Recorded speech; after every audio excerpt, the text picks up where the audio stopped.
Joseph Benny, ഇക്കാര്യത്തിൽ സമസ്തയുടെ നിലപാടിൽ അത് നിങ്ങൾക്ക് യോജിക്കാവുന്ന എന്തെങ്കിലും പോയിന്റ് അതിലുണ്ടോ? അഡ്വക്കേറ്റ് ബി എൻ ഹസ്ക പറഞ്ഞതുപോലെ നിങ്ങൾക്ക് ഭൂമി നഷ്ടപ്പെടരുത് എന്നുള്ള ഒരു നിലപാട് കൂടി അതിൽ, നിങ്ങൾ അവിടെ അറിയാതെ വാങ്ങിയവരാണ്, അതിൽ പെട്ടുപോയവരാണ് എന്നുള്ള നിലപാട് സമസ്ത എടുത്തുകൊണ്ട് നിങ്ങളെ ഒഴിപ്പിക്കരുത്, പകരം റിസോർട്ട് മാഫിയ അവിടെയുണ്ട്, അവരെ അവിടെ നിന്ന് കുടിയൊഴിപ്പിക്കണം എന്ന നിലപാട് സമസ്ത പറയുമ്പോൾ അത് നിങ്ങളെ സഹായിക്കാൻ ഗുണകരമാകും എന്നുള്ള ഒരു നിലപാട് എടുക്കാൻ പറ്റുന്നുണ്ടോ ശ്രീ ജോസഫ് ബെന്നി?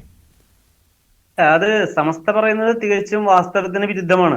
കാരണം ഇത് വഖഫ് ബോർഡ്, വഖഫ് പ്രോപ്പർട്ടി അല്ല.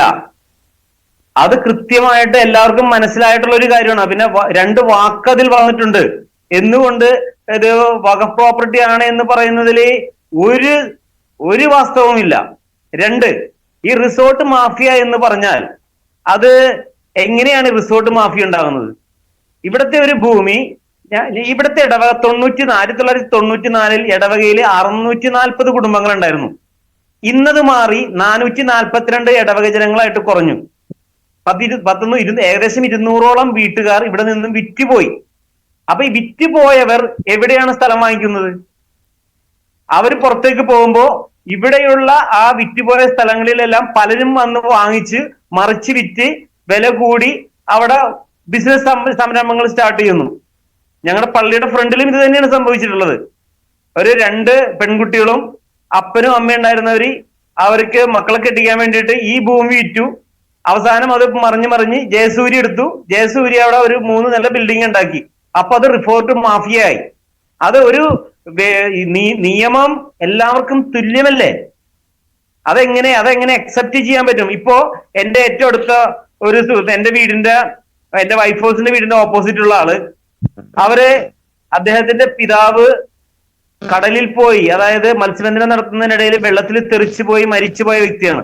ആ വ്യക്തി ബാംഗ്ലൂര് പോയി പഠിച്ചു, നഴ്സിംഗ് കഴിഞ്ഞു, ഇംഗ്ലണ്ടിൽ പോയി. അവിടെ നിന്നും അദ്ദേഹത്തിന് വാങ്ങിച്ച ഇവിടെ ഉള്ള സ്ഥലത്ത് അദ്ദേഹം ഒരു റിസോർട്ട് പണിതു, ഒരു ഹോം സ്റ്റേ പണിതു.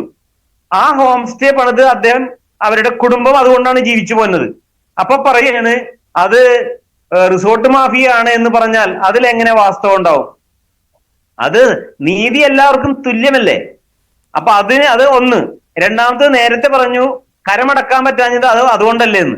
കരമടക്കാൻ പറ്റാഞ്ഞത് എനിക്ക് സംശയം തോന്നിയത് ഈ 1950കളിൽ തുടങ്ങിയാണോ? 53 തുടങ്ങിയിട്ട് ഇവിടെ കേസാണ്. ഫറൂഖ് കോളേജും ഇവിടത്തെ ഉള്ള ആളുകളും. ഇവിടെ താമസക്കാരുള്ള ഒരു ഭൂമി, അത് ആരും മനസ്സിലാക്കാത്ത താമസക്കാർ, നിറയെ മത്സ്യത്തൊഴിലാളികൾ ഉള്ള ഒരു ഭൂമി എങ്ങനെ വഖഫായി കൊടുക്കാൻ സാധിക്കും?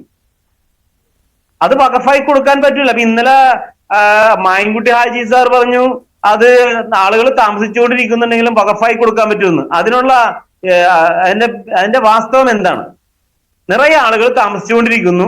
ആ താമസിച്ചുകൊണ്ടിരിക്കുന്ന ആളുകള് ഉള്ളപ്പോ ഞാൻ ഇത് പെർമനന്റ് ആയിട്ട് അള്ളാഹ്ക്ക് കൊടുക്കുന്നു എന്ന് പറയുന്നതിന് വല്ല ശരിയുണ്ടോ? അത് ശരിയില്ല. അപ്പോ അതൊന്ന്. രണ്ടാമത്തേത്, ഫറൂഖ് കോളേജ് പട്ടയം പിടിച്ച ഭൂമിയാണ് 1951. 2, ഫറൂഖ് കോളേജായിട്ട് നിരന്തരം കേസുണ്ടായിട്ട് നേരത്തെ അച്ഛൻ പറഞ്ഞതുപോലെ 1975 വിധിയിൽ കൃത്യമായിട്ട് പറയുന്നുണ്ട് ഇത് ഫറൂഖ് കോളേജിന് ഗിഫ്റ്റ് കിട്ടിയ ഭൂമിയാണെന്ന്. അത് ഡിവിഷൻ ബെഞ്ചിന്റെ വിധിയാണ്. കാരണം ട്രൈബ്യൂണലിൽ ഒരു കേസ് നടന്ന് അത് അപ്പീല് പോകണമെന്നുണ്ടെങ്കിൽ ഡിവിഷൻ ബെഞ്ചിൽ പോവാം. പക്ഷെ ഡിവിഷൻ ബെഞ്ച് ഓൾറെഡി ഇതിനെ വിധിച്ചേക്കാണ് ഇത് ഫറൂഖ് കോളേജിന്റെ ഗിഫ്റ്റ് ഭൂമിയാണെന്ന്. അപ്പൊ ഇതെല്ലാം മറച്ചു വെച്ച് അതുകൊണ്ടാണ് ഞങ്ങൾ ഇത് പണം കൊടുത്ത് വാങ്ങിച്ചത്.